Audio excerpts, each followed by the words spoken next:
Please join me in welcoming the Foreman Chairman of Panera Brands, including Panera Bread, Einstein Bagels, Caribou Coffee, and 30 years in the fast casual space. Krispy Kreme, Yum Brands, global brands being built. And we are so excited you're here with us, Nir, and thanks for joining. Thank you, Jennifer. A real pleasure.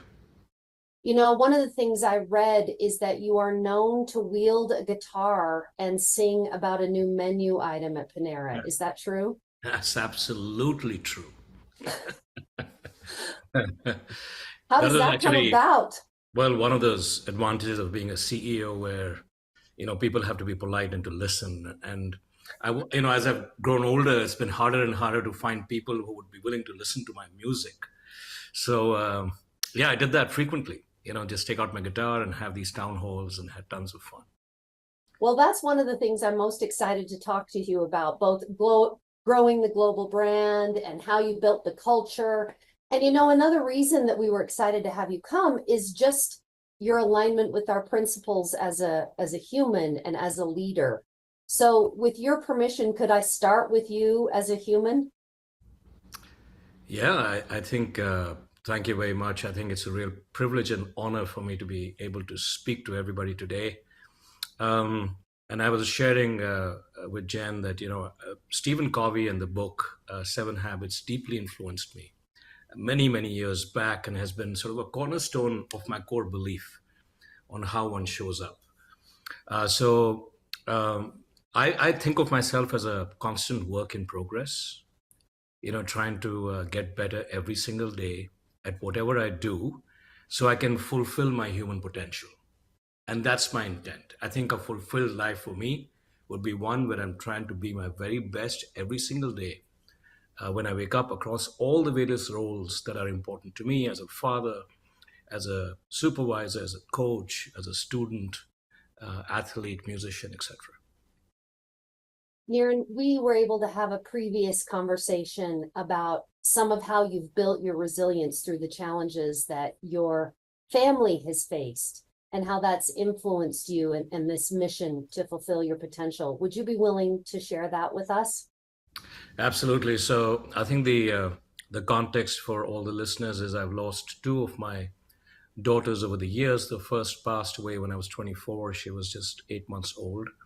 And the second one more recently, Aisha, who passed away a few years ago. She was 18 and died of a fibrotic lung.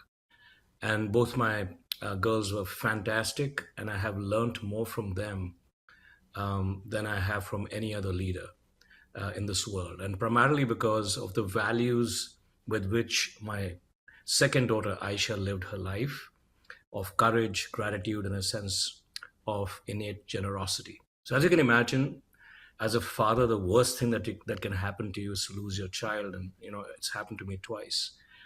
And what I want to learn, what I have learned, and I want to share with you is how to move on from that which you cannot control, which happens to you and which happens to everybody. I'm sure there's nobody who's listening to this who has not had their share of difficulties and share of losses. We all do. It's part of being human. And I want to share with you a four-step process that I have discovered as I have tried to deal with my adversities, especially those losses over which I have no human control. The first, of course, is acceptance. I think we all know that.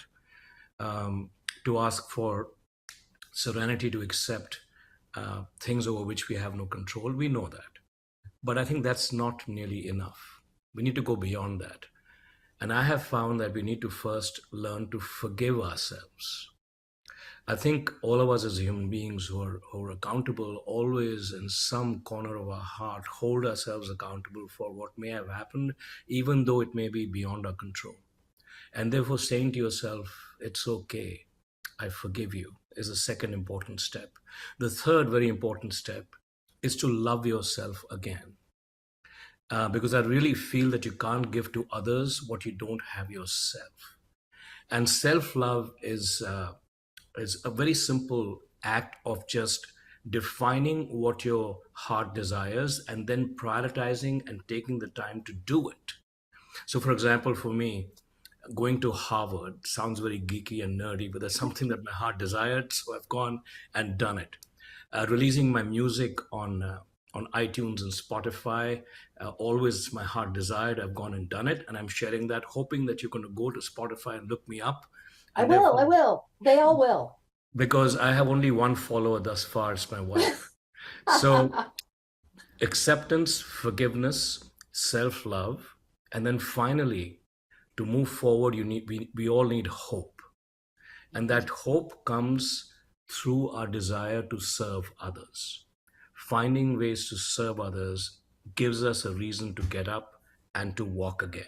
So that's what I would like to share with everybody, that whatever loss you're dealing with, I think embracing that loss and allowing it to shape who we are by accepting, forgiving, self love, and then looking for hope through service can be quite powerful. Such a meaningful message. Thank you. I mean, such a recipe, if you will, for resilience. If only all of those steps were easy. I must imagine you've invested quite a bit of time moving through each of those and maybe even circling back. Well, I have been crushed. I have been absolutely decimated by my losses. There have been days when I didn't know which side was up. And what I'm describing to you has been a multi year journey of reflection and actually um, sort of just thinking through how can I, every time I cannot help getting hit, I can't help failing, I can't avoid losses, but I can certainly be strong enough to get up and walk again and keep walking because I have control over that. Mhm. But doing that, as you said, is not easy. And I have found the strength that it takes to get up when you've fallen down comes through these four things. Thank you. I mean, it aligns so much as you talk about choice. It's one of our Franklin Covey central principles. You have a choice. And as we talk about you as a leader, in addition to what you've gone through with your family, how has that choice, the choices made a difference in your leadership philosophy in all the many years you've built global brands? You know, I really think that leadership is a privilege because we have a unique opportunity to be a force multiplier for good. By that, I mean to lead the enterprise, not only for enterprise value, but also for impacting people, community, and planet. Mhm. So it's really a privilege. Now, to be able to do that, um, we need to be able to show up as being leaders who are trustworthy. um, Only then can we actually make that broader impact that I talked about. And to be trustworthy, I think there are two things that we need. One is we need to be credible by being competent. We need to have the required skills to be trusted. But beyond that, we need to have consistent behaviors, or we need to have a strong character. So it's character and competence that create trust. And then character for me in turn is a function of having clarity of values. Because if you have clarity of values, you'll have consistent thoughts. You have consistent thoughts, consistent behavior. You have consistent and powerful habits and a strong identity and a strong character that can help you unlock your destiny. Therefore, clarity of values, I have learned, is deeply important. And some of my core values are around congruence, that what I think, feel, say, and do must always be aligned. A value of courage, that I will always focus on what I can control and not what's happening to me. And gratitude, that I will live a life celebrating what I have rather than despairing for what I have lost. And then going a bit beyond that, sharing your values with all the people that you live with or work with, and asking them to hold you accountable. And you hold yourself accountable every night before you go to bed. You ask yourself, so was I courageous? Was I congruent? And did I wake up and spend my day being grateful? If not, then you resolve to be better the next day. And that's how you define and build a strong character that is consistent. And through that, you have trust. And through trust, I think you can multiply the impact that you're seeking to make. I love the reflection at night. How many nights would you say you do it on average? I would do 2 or 3 times a week, and it takes, it's a very quick scan. And most days, I fail because we're all human, and it's. But I think the important thing is to check, to feel bad, and to resolve to be better the next day. Mhm. I think that is what is important, and that's how you can show up in a consistent manner. Um, in the context of who you wish to be, in terms of the character and the identity that you seek to strive for. And did you share them with your partners at work, your Oh yeah, stakeholders, the people you absolutely. worked with? Anybody I work with or I have a friendship with, a relationship with, my wife, my son, my friends, and people at work, I will tell them, hey, I really want to build a phenomenal relationship with you, and I want to do that by first sharing who I am and what you can expect from me, and I want you to do the same. And please hold me accountable, because this is how I want to show up. So I do that all the time. Such a wonderful thing. Did they ever hold you accountable? Have you had work stakeholders at work say, I'm not sure I saw congruence today, Niren? Yeah, I think harder at work, because when you're the CEO, I think it's not very easy for people to give you that Yeah, honest feedback. So therefore, in one-on-ones, you have to make that safe space for people to give you that feedback. And one of the things I've learned is it depends on the way in which you ask the question, which is you ask them, tell me one thing I can do more effectively. And I think that question invariably has a better, more productive response than if you say, hey, do you have any feedback for me? sure. Do you have any feedback for me? No, no, I don't. No, No, you're perfect. you're You're perfect. perfect. But one person who gives me more than I ask for is my wife, of course, and she keeps me grounded, and as does my son, and as do my close friends. Well, as stated, as a human and as a leader, aligns so much with our principles. You can see on my background, our kickoff for the year is honoring our legacy, creating our future. And as someone who really models what we bring in terms of leadership and human effectiveness, and has created global brands over and over and over, I would love to hear some of your insights on scaling a global brand.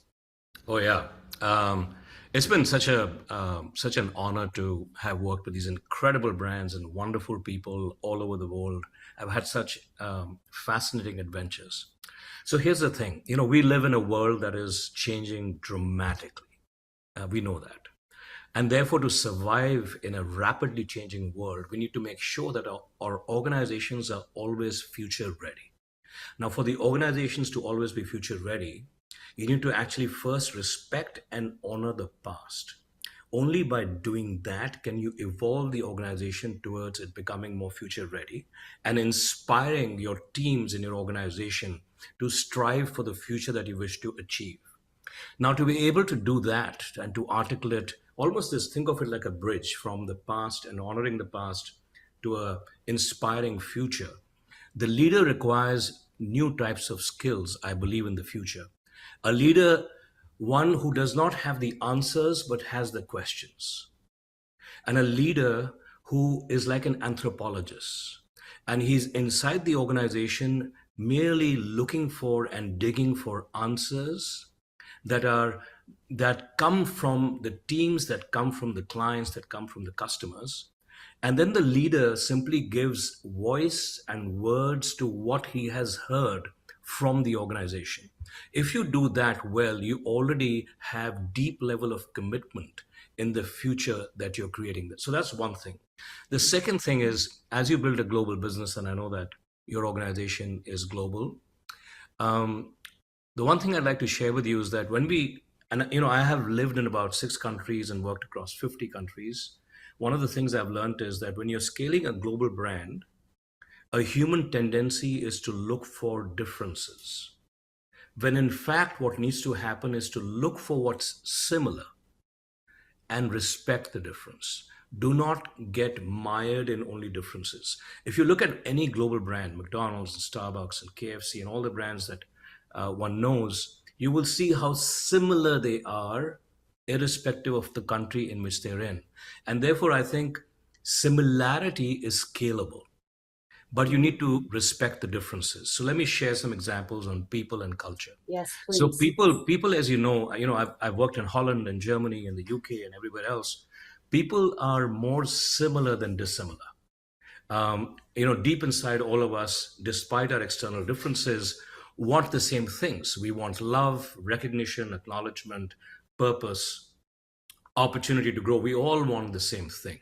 Yet there are stylistic differences. For example, in the UK, the language is somewhat more polite and more subtle. In Holland, when I worked there, the team members have a desire to be consulted and build consensus. In Germany, my team would want greater discipline and more structure. So you have to actually look for what is similar, which is the humanity, and yet lead people the way in which they want to be led, by being respectful of local cultures. And finally, I think another example of a global culture that is locally relevant was a powerful thing that we did in India when I was leading Yum India. So our values, and your organization has such powerful values, those values can travel the world. However, for them to be embraced in different cultures, you have to story tell in a localized fashion. The same principle, but a Mhm. local story. So, for example, we had a principle of accountability. And that value of accountability would travel across the world. But in India, we would remind our teams that it is just like Mahatma Gandhi, who took accountability to strive for the independence of the country. So that's how you take this global principle, but you make Mhm. it locally, you make it come alive through local stories. So the two things are that, the leader has to inspire the future direction by ensuring he listens and creates the architecture of a vision that comes from the teams. And the second thing is around focusing on what's similar but respecting the differences. Such good insight. So when you think about, and again, you mentioned Yum Brands, Pizza Hut, right? That what are the three brands that I know that are Yum? Pizza Hut, Taco Taco Bell, Bell, right? Pizza Hut, KFC. KFC. What kind of challenges did you face? I know, for example, when you came into Panera, you you were taking over for from a founder, right? There have been some challenges as you've transitioned. What are some of the challenges that you faced as you've grown global brands? So I think there are brand challenges, and then there are cultural and leadership challenges. I think on the brand front, as you take a brand global, I think the single biggest challenge is how do you remain global but become locally relevant and accessible? How do you really do that? You know, Mhm. um, so for example, KFC in a country like India, which is 60% vegetarian, how do you really scale a chicken concept in a country that is largely vegetarian? How do you really do that? Those kind of challenges are fascinating. And the way in which you do it without losing the core of who you are, to my earlier point about look for what's similar, but respect the differences, is that you would actually, in the operating platform, create a separate section for vegetarian food because you respect Mm. the locals desire to have a separation between vegetarian and non-vegetarian food. So those are some challenges that one faces in the way in which you scale these brands to different parts of the world. And then of course on the leadership side, I think it eventually just comes down to trust before transaction, human connection before business. I think if we just remember that when you're trying to drive change, that at the end of the day, organizations are merely a journey in human experience, human beings working together in pursuit of being able to deliver some results. It's a very sort of it's a human journey. And if you remember that and show up as an authentic human, and a human that can be trusted, that is in service of the enterprise and the people and the community and planet, and you build that trust, then I think change follows much easier than otherwise. Here, here, to the humanity of work and the experience that we have.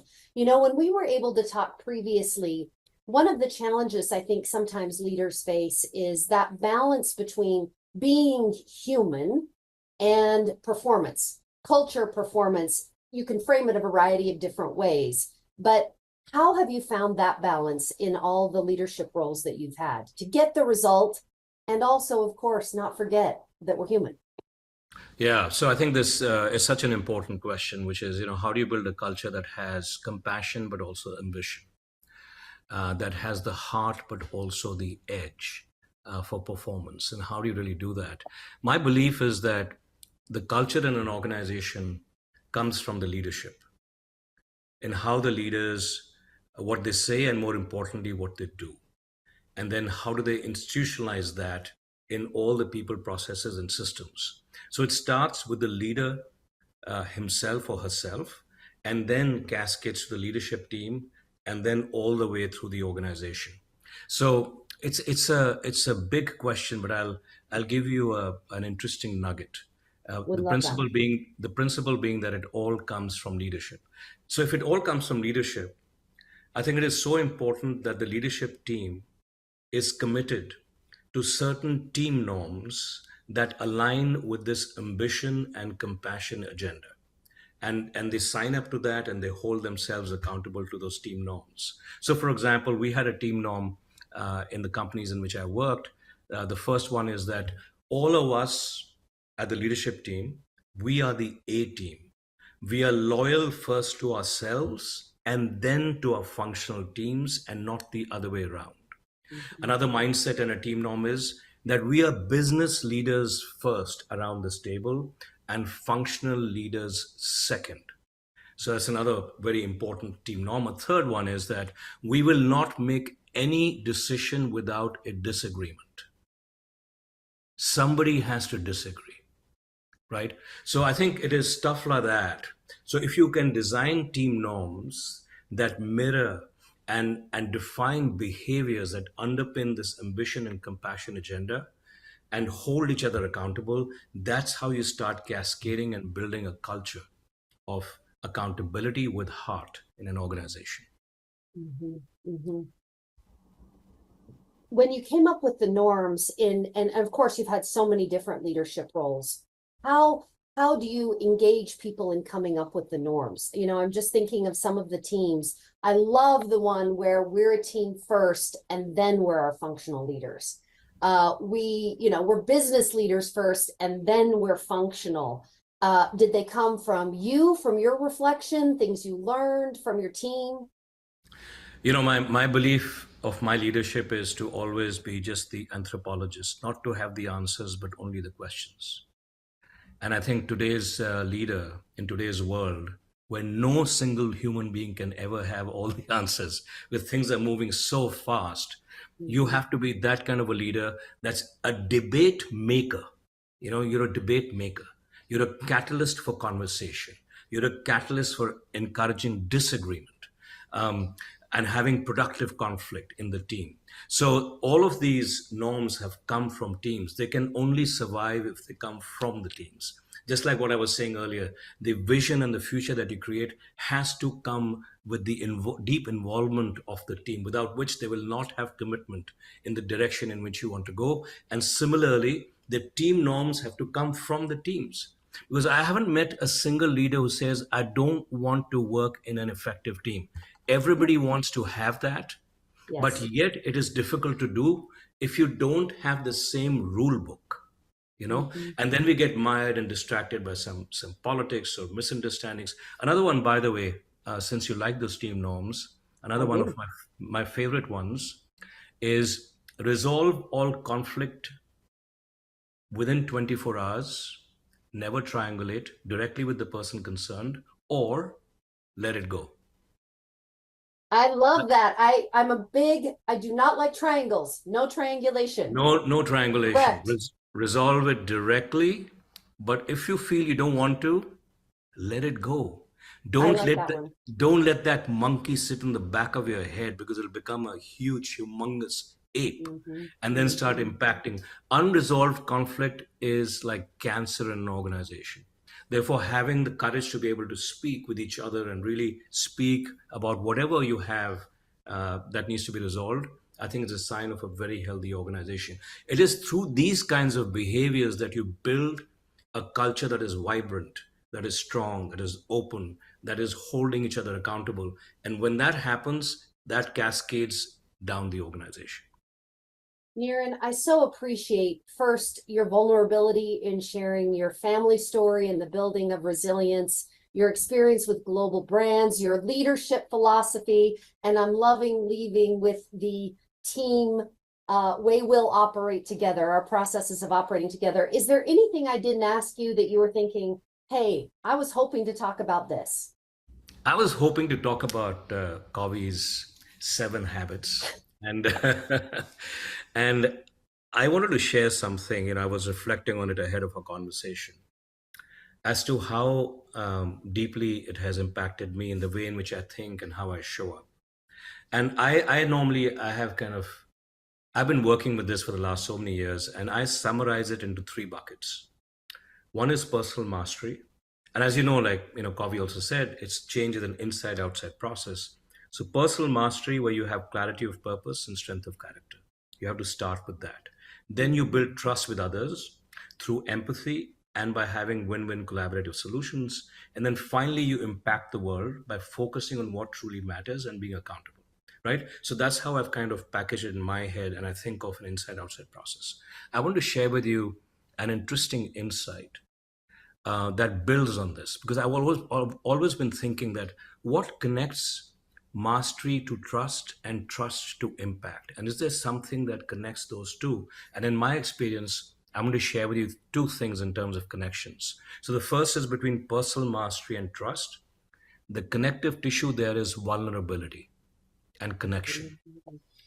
I really believe that to be able to build trust, vulnerability is a superpower. And the way in which I will describe vulnerability is to have the courage and the confidence to share things that you may be ashamed of or embarrassed by. Mhm. We all spend our life with a body armor A of shell.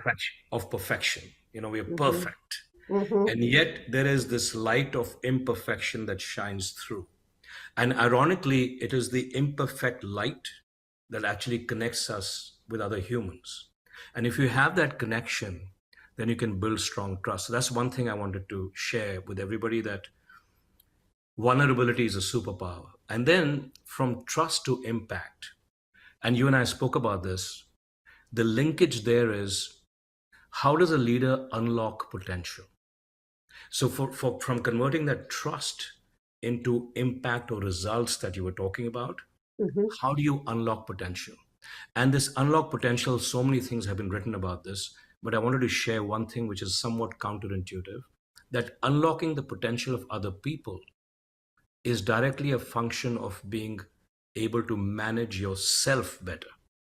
Mhm. Holding yourself back is the way in which you unlock the potential of other people. And I'll share with you 2 examples of my own behaviors. So one is I talk a lot. As you can tell, I have I love that. polygram. That's why we're so happy you're here. So when I talk a lot, if I'm not careful, I can kill the confidence in the room of my team, because they'll say, well, he'll tell us what needs to be done, right? So you don't grow your team. So I walk into meetings with this metaphorical 3 marbles in my pocket. Every time I speak, I think I'm losing a marble. And then I hold myself and say, okay, is this the right time for me to actually intervene, or should I just zip it and keep Mhm. quiet? Mhm. Another one is that, I have this tendency to jump in and I get excited and start writing on the flip chart and like discussing ideas. Whereas I have to remind myself to hand the pen back to the employee who's accountable for that particular project, hand that pen back. So I think if as leaders we are mindful of what are some of the things that we do inadvertently that might prevent the people we work with from building their confidence, how can we hold ourselves in check? And if we therefore grow the confidence of others, that's how we can unlock their potential, and then we can connect that trust that we have built with the results that we wish to achieve. Thank you so much for sharing your light with us all across Franklin Covey in this interview. We are deeply appreciative. Thank you, Niran. Thank you. Been a blast. Jen, that was a wonderful interview. Thanks so much for doing that. We just were treated, I think, to a master class in leadership and human effectiveness. Niran, we're so grateful for the time that you spent with us and for the insights that you shared.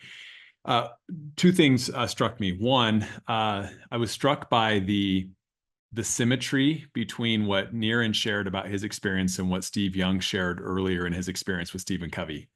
They both talked about vulnerability, and they both, both of these individuals have been deeply impacted by the types of principles that we teach and by our work. And we know this, but it's just such a great reminder to see these kinds of things, these stories told, to just, at least for me, to remind myself again, this is what we're doing every day. We are literally out there every day helping people become better. We're teaching people to lead themselves more effectively, to lead their organizations more effectively. The second thing that struck me was Niran's just understanding and commitment to the very principles that we teach, whether they're principles found in 7 Habits or principles found in our Speed of Trust offerings. I can only imagine what it would be like to work with him and inside an organization that he's led. This is exactly what our mission is to equip leaders and to equip everybody in organizations to learn how to live these principles, because from there it radiates out and just everything gets better in those organizations, including the way that the organizations are able to perform. So I'm wrapping us up here today. It's been a wonderful day. Thank you so much for tuning in. One disclaimer, I was told to remind everybody that the numbers I rattled off quickly about lives impacted, number of sessions, number of commitments, those are internal numbers. We don't publish those externally. So if you jotted them down, just keep them in your own mind. Don't go post those or put them out there publicly. And that would be a great thing. And I just want to thank Jen. Thanks for powering us through the day here today and for your expert Q&A there with Niran, and for being a great host. Sean, thank you for your connection back to our legacy and for the important reminders about how far we've come as an organization and those pieces we don't ever want to let go of. And I hope you're as excited as I am and we are as an executive team about creating our future together and where we're going next. Now is the time. The table is so well set for us. We have this incredible platform and all of the ability in the world to go out and do what we're about to go do next. I'm grateful to our executive team for their great leadership and partnership. I love you all, and I hope you have a great rest of your day and a great season of kickoff. Happy fiscal 25.